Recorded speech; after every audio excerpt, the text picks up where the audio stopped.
नमस्कार। जजों की नियुक्ति को लेकर हमेशा से सवाल रहा है। सवाल इस बात को लेकर होता है कि मनमाने ढंग से जजों की नियुक्ति होती है, परिवारवाद खूब चलता है, जजों का बेटा जज बनता है, जजों के परिवार के लोग ही जज बनते हैं और ऐसे में जो डिजर्विंग एडवोकेट्स होते हैं, जो योग्य होते हैं, वो पीछे रह जाते हैं। तो इस संबंध में एक अच्छी खबर आई है। खबर ये है कि सुप्रीम कोर्ट कोलिजियम इस बात पर विचार कर रहा है कि किसी भी जज के परिवार के किसी एडवोकेट को जज बनाने की सिफारिश सरकार के पास न भेजी जाए। एक आम सहमति बनी हुई है सुप्रीम कोर्ट कोलिजियम के जजों के बीच और सहमति यह है कि हाई कोर्ट के जज हों या सुप्रीम कोर्ट के जज हों, सिटिंग जज हों या रिटायर्ड जज हों, इनके परिवार से किसी वकील का नाम जज के लिए नहीं भेजा जाएगा। ये एक ऐसी बात है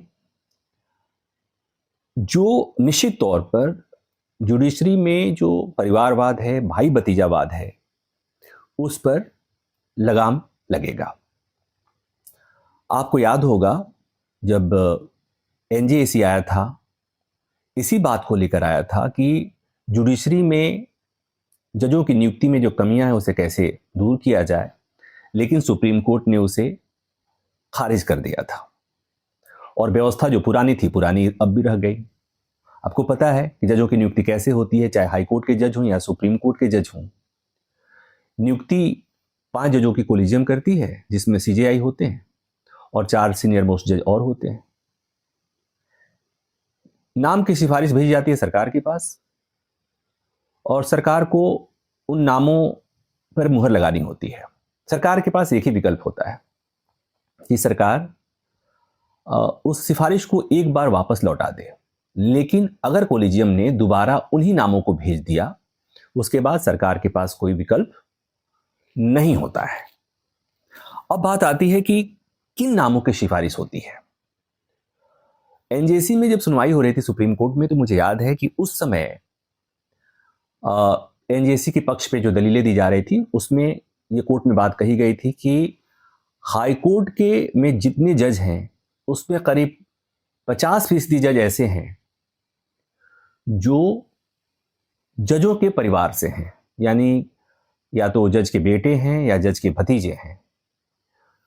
तो और इसीलिए एनजेसी की जरूरत महसूस हुई थी। आप जब भी कोई फैसला आता है, जब भी कोई वाद विवाद होता है, तो आज के समय में ये बातें खूब उठती हैं। तो जो जानकारी मिली है उसके मुताबिक सुप्रीम कोर्ट कोलिजियम के एक जज ने ये कहा कि एक आम धारणा बन गई है कि जजों के परिवार के लोग ही जज बन रहे हैं, उनको वरीयता मिल रही है। ऐसी बात है, हाई कोर्ट में मान लीजिए कि जजों की नियुक्ति के लिए जो वो है कि 10 साल प्रैक्टिस किया हुआ व्यक्ति जज बन सकता है, लेकिन उनके नाम को आगे बढ़ाया जाता है, उन लोगों के नाम को अधिकतर आगे बढ़ाया जाता है। मान लीजिए कि जो फर्स्ट जनरेशन एडवोकेट है, जिसके परिवार में कोई वकील नहीं रहा है, तो उसके नाम को भी आगे बढ़ाया जाता है, लेकिन साथ ही उनका भी नाम बढ़ाया जाता है जो जज के परिवार से जुड़े हुए हैं। तो जाहिर सी बात है, वरीयता मिलती है, प्राथमिकता उनकी मिलती है और ऐसे में जो योग्य फर्स्ट जनरेशन एडवोकेट्स होते हैं वो कहीं ना कहीं पीछे रह जाते हैं, उनकी नियुक्ति कम होती है और जो जजों के परिवार के लोग होते हैं उनकी नियुक्ति करीब करीब तय होती है। तो इस इंप्रेशन को तोड़ने की जरूरत अब कोलिजियम के मौजूदा जजों को महसूस हो रही है, ऐसा लग रहा है। सीजेआई कोलिजियम हेड करते हैं, तो इस समय मौजूदा सीजेआई संजीव खन्ना हेड कर रहे हैं और उसके बाद उसमें जस्टिस बीआर गवई जो अगले सीजेआई होने वाले हैं, उसके अलावा जस्टिस सूर्यकांत, जस्टिस ऋषिकेश राय और जस्टिस एस ओका शामिल हैं। तो इनमें से एक बात तो ये आई कि ठीक है, जो क्लोज रिलेटिव है उनका नाम आगे नहीं बढ़ाया जाएगा। फिर बात आई कि ऐसी जो जानकारी मिली और फिर बात आई कि ऐसे में तो जो कोई रिलेटिव होगा, कोई जज का लड़का हो सकता है, कोई रिलेटिव हो सकता है, क्लोज रिलेटिव हो सकता है, और वो योग्य हुआ अगर, तो ऐसे में वो जज बनने से वंचित हो जाएगा। तो इस बात पे सहमति बनी है कि वो तो ठीक है, लेकिन एक जो इसको लेकर के जो इम्प्रेशन बना है, वो छवि जो खराब हो रही है वो ठीक हो जाएगी। और दूसरी बात कि जो योग्य है वो हमेशा योग्य है। अगर वो जज नहीं बनेगा तो भी वकालत के पेशे में अच्छा करेगा, अच्छी कमाई करेगा, अच्छी प्रतिष्ठा हासिल कर सकता है। जज बनने प्रतिष्ठा हासिल करने के लिए, कमाई करने के लिए जज बनना कोई ज़रूरी नहीं है। और ये बात सबको पता है। बड़े वकीलों की जो कमाई है, जो उनके प्रैक्टिस से जो उनके पैसे मिलते हैं, वो जजों से बहुत अधिक मिलते हैं। और बहुत लोगों को मैंने देखा हुआ है जो जजशिप छोड़ करके वकालत शुरू कर दिया। हाईकोर्ट के कुछ जजेज को मैंने देखा कि कुछ दिन प्रैक्टिस जज बनने के बाद उन्होंने जजशिप छोड़ करके प्रैक्टिस करना शुरू कर दिया था, इसलिए कि कमाई बहुत ज़्यादा होती है। जज होने पर कमाई कम होती है, प्रतिष्ठा बढ़ जाती है, पावर हो जाता है, लेकिन कमाई के लिहाज से देखा जाए तो बड़े वकील जो होते हैं वो जजों से कई गुना पैसा ज़्यादा कमाते हैं। तो ये उनमें सहमति आपसे बन के दिख रही है कि जो योग्य होंगे वो ऐसा कर सकते हैं, वो बेहतर कमा सकते हैं। अब बात आती है कि क्या वाकई भाई भतीजावाद जुडिशरी से रुक जाए? तो हाँ, मैं जो देख पा रहा हूँ रुक जाएगा। और हाल के दिनों में अगर आप देखेंगे कि मौजूदा CJI justice Sanjeev Khanna, justice HR Khanna के भतीजे हैं। निवर्तमान सीजेआई जस्टिस चंद्रचूड़, ये भी सीजेआई के बेटे थे। जस्टिस नागरत्ना जो देश की पहली चीफ जस्टिस बनने वाली हैं वरीयताक्रम के मुताबिक, वो भी जज की बेटी रही हैं। जस्टिस दीपक मिश्रा जज के परिवार से थे। जस्टिस ठाकुर, आपको हाई कोर्ट और सुप्रीम कोर्ट के जजों में आपको ऐसे बहुत जज मिल जाएंगे जो किसी न किसी जज के, या तो जज के बेटे रहे या नहीं तो भतीजे रहे, नहीं तो परिवार से क्लोज रहे। और मोटा मोटी एक बात जो मुझे समझ में आती है कि देश में 100, 150 या 200 परिवार होंगे जो पूरे देश की जुडिशरी को चला रहे हैं, चाहे वो हाई कोर्ट हो या चाहे देश के तमाम चाहे वो सुप्रीम कोर्ट हो या देश के तमाम हाई कोर्ट हो।